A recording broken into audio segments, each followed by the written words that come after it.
I hate love. I can't love. I can't live with you. ఇవే ఇవే జీవన తరంగాలు, ఇవే ఇవే జీవన తరంగాలు, జీవన తరంగాలు. చేసే పనిని బట్టి, కన్నబిడ్డలు తీసుకొచ్చే కీర్తిని బట్టి గుర్తింపు వస్తుంది. ఆయన బడిపంతులుగా చేరిన కొత్తలో అందరికీ విద్యాబుద్ధులు నేర్పించే మాస్టారు. ఆ తర్వాత సుధ పుట్టాక సుధకు తండ్రిగా గుర్తింపొచ్చింది. సుధ వెళ్ళిపోయాక లేచిపోయిన సుధ తండ్రిగా అందరూ అనుకుంటున్నారు. ఇంకా అందరికీ అలానే గుర్తుంది. అందుకే సుధా వాళ్ల నాన్నగారు కదా అని అన్నాను. నువ్వు మారిపోయావమ్మా. ముందు నుంచి ఇలా లేవు. ముందు నుంచి ఎలా ఉన్నా వాళ్ల పేరు నిలబెట్టేది వాళ్లు కనిపెంచిన ముందు తరాల పిల్లలే. నేను మొదట్లో మీ నాన్నకు భార్యను. ఆయన పోయాక వంటలు చేయడానికి వెళ్లాను. అప్పుడు నన్ను అందరూ వంట మనిషి శాంతమ్మ అన్నారు. నిన్ను వంట మనిషి శాంతమ్మ కూతురుగా విన్నాను. ఇప్పుడు నువ్వు పెద్ద ఆఫీసర్ అయ్యావు. అప్పుడు నన్ను శాంతమ్మ అంటే ఓ పలానా ఆఫీసర్ గారు అమ్మనా అని చెప్పన్నారు. తర్వాత ప్రేమించి పెళ్లి చేసుకుని వెళ్ళిపోయావు. అప్పుడేమన్నారు? లేచిపోయిన దేవికి వాళ్ల అమ్మనా అన్నారు. ఇప్పుడు నువ్వు చిన్న బాసుగా ఇక్కడికొచ్చాక అసిస్టెంట్ కమిషనర్ దేవికా వాళ్లమ్మ శాంతమ్మ అంటున్నారు. చాలమ్మా, చెప్పి చెప్పి మురిసిపోతున్నావు. అక్క ఎప్పుడూ అంటూ ఉండేది నా మాట కరుకు అని. అది నీ నుంచే వచ్చినట్టుంది. నేనలా మాట్లాడింది అహంకారంతో కాదు. నువ్వు పెద్ద ఆఫీసర్ అయ్యామని గర్వంగా భావించి చెప్తున్నాను. ఒకప్పుడు ఏదో చాలీ చాలని డబ్బులతో బ్రతికాం. అలాంటిదిప్పుడు చాలా మంచిగా ఉన్నాం. సొసైటీలో పేరు బావున్నప్పుడే చెప్పుకోవాలి కదా. అవును, మాస్టర్ ఎందుకు కాల్ చేశారు? రమ్యని 10 రోజులు మీ ఇంట్లో పెట్టుకోవడం కుదురుతుందా అని అడిగారు. వచ్చే ఆదివారం వస్తామని చెప్పారు. రమ్య ఇక్కడుండడం కుదరదని చెప్పాల్సింది. ఎందుకమ్మా అలా అంటున్నావు? ఒకింటి ఆడపిల్ల, అందులోనూ వయసుకొచ్చిన అమ్మాయి. బాగా గడుసుదని విన్నాను. అలాంటి అమ్మాయిని మన ఇంట్లో పెట్టుకుంటే రేపటినాడు ఏం జరిగినా దానికి మనమే జవాబు చెప్పాల్సుంటుంది. ఆ తలనొప్పంతా మనకు అవసరమా? ఏంటమ్మా అలా మాట్లాడుతున్నావు? ఇక్కడికొచ్చాక సుధని చూద్దామని ఊరికి వెళ్ళాను. అప్పుడు సుధ లేదు, చనిపోయిందని తెలిసింది. పాపం, అప్పుడే ఈ పాప గురించి తెలిసింది. తల్లి లేని బిడ్డగా రమ్య పడుతున్న బాధను చూసి నేను చలించిపోయాను. సుధకు జరిగిన అన్యాయం గురించి మాస్టర్ గారు చెప్తుంటే తట్టుకోలేకపోయాను. కనీసం సుధ కూతురికైనా అండగా ఉండాలని ధైర్యం చెప్పొచ్చాను. వచ్చేటప్పుడు తను జత బట్టలు అడిగింది. వయసుకొచ్చిన ఆడపిల్ల, శరీరంలో వచ్చే మార్పుల గురించి చెప్పే ఆడదిక్కు కూడా లేకపోయింది. అందుకే నా వంతుగా డ్రెస్ ఇప్పించొచ్చాను. డ్రెస్ అడిగింది, కొనిచ్చావు, సరిపోయింది. అంతటితోనే ఆపేయి. అలా ఎలా చెప్పగలనమ్మా? తను నాతో ఉంటూ హైస్కూల్కి వెళ్తాను, నన్ను హైస్కూల్లో చేర్పించమని అడిగింది. అప్పుడు నేను రమ్యతో ఆ బాధ్యత నేను తీసుకోలేను అని చెప్పాను. అప్పుడు తను ఏమందో తెలుసా? అమ్మా, మీరు పరాయి వాళ్ళు కాబట్టే నా బాధ్యత తీసుకోవటం లేదు, మీరిచ్చిన డ్రెస్ కూడా వద్దు అంది. అనాథలే తెలియని వారి నుంచి బట్టలు తీసుకుంటారు అంది. మాస్టారు పెంపకంలో పుణికి పుచ్చుకున్న గర్వం అది. కాదమ్మా, చిన్నపిల్లే అయినా తనకి ఆత్మగౌరవం ఎక్కువ. అలా అయితే డ్రెస్ వద్దని చెప్పినప్పుడే వదిలేసి వచ్చేయాల్సింది. అమ్మా, సుధ ఏమన్నా కొత్తనా? చదువుకునే రోజుల్లో ఎన్నిసార్లు మనింట్లోనే తిని పడుకునేది.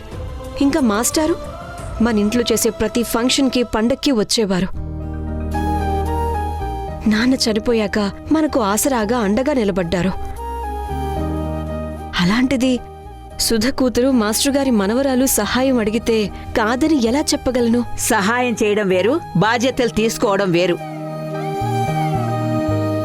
రేపా పిల్లకేదైనా సహాయం చెయ్యాలనుకుంటే చెయ్యి, కానీ బాధ్యత మాత్రం తీసుకోకు చెప్తున్నా. అదే అందరికీ సుఖం. నిజం చెప్పమ్మా. అదే అమ్మాయి నీ దగ్గరకొచ్చి నన్నడిగినట్టే నిన్ను అడిగితే నువ్విలాగే మాట్లాడగలవా? ఏమో, నువ్వైతే రమ్యని నీతో పాటు ఉంచుకుంటాను అంటున్నావు. ఇక్కడే కాలేజీలో చేర్పించి చదివిస్తాను అంటున్నావు. ఆ తర్వాత కూడా నువ్వే చూసుకుంటాను అంటున్నావు. అంతేనా? అవునమ్మా, అందులో తప్పే ఉంది.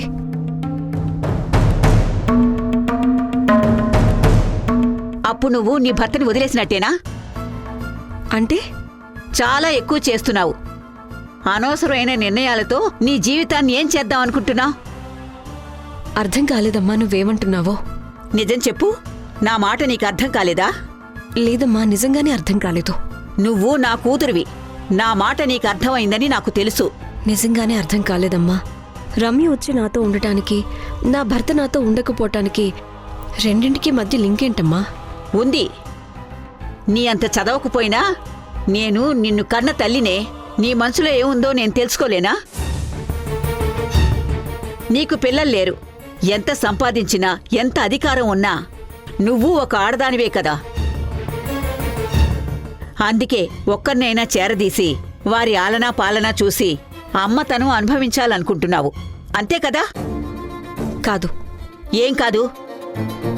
అయినా నీకేం అవసరం ఇదంతా? సుధా చెప్పా పెట్టకుండా ఇంటి నుంచి వెళ్ళిపోయి కడుపుతో వచ్చి ఆ బిడ్డకి జన్మనిచ్చింది. ఆ బిడ్డను పెంచి పెద్ద చేసి నా కంట కట్టాడు. ఇప్పుడు వయసు వచ్చాక మళ్లీ తన పెంపకంలో ఎక్కడ తప్పు జరుగుతుందోనన్న అనుమానంతో ఆ బిడ్డని ఇక్కడ వదిలేసి వెళ్ళిపోదాం అనుకుంటున్నారు మాస్టారు. మాస్టర్ గారి బాధంతా ఆడపిల్లని పెంచడంలో ఓడిపోయానేమోనని.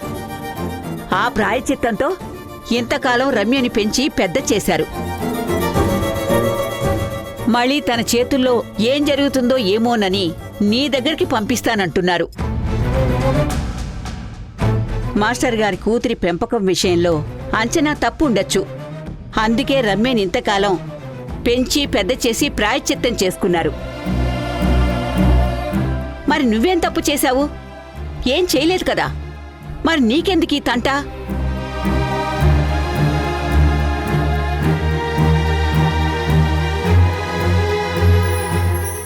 ప్రాయశ్చిత్తం కాదు.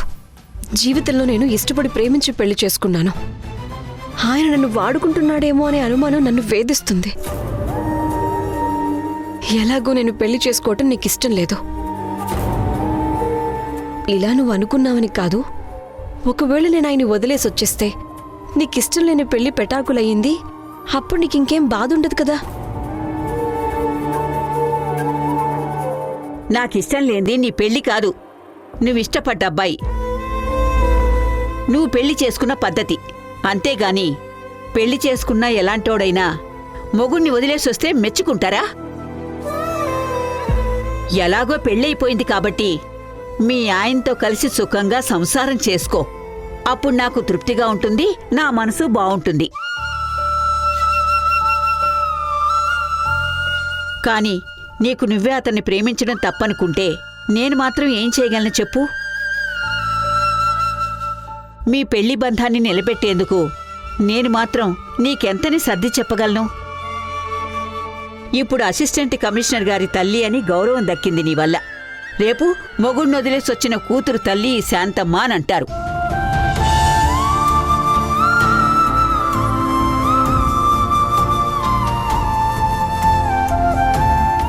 సర్లే, వెళ్ళి పడుకో.